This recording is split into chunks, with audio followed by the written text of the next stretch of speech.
সাতক্ষীরা সাংবাদিক কল্যাণ সংস্থার পঞ্চম প্রতিষ্ঠাবার্ষিকী উদযাপন। সাতক্ষীরা সাংবাদিক কল্যাণ সংস্থার পঞ্চম প্রতিষ্ঠাবার্ষিকী উদযাপিত হয়েছে। শনিবার সকাল 10:30টায় সাতক্ষীরা লেক ভিউতে প্রতিষ্ঠা বার্ষিকী অনুষ্ঠিত হয়।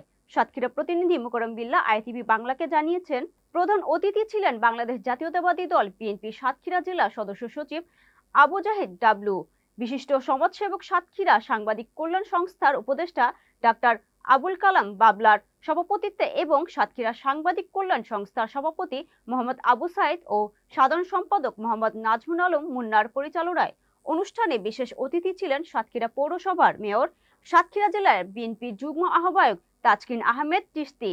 সভায় অন্যান্যদের মধ্যে বক্তব্য রাখেন সাতক্ষীরা সাংবাদিক কল্যাণ সংস্থার সহসভাপতি ডিএম কামরুল ইসলাম ও শিক্ষক আব্দুর রব ওয়ারসি।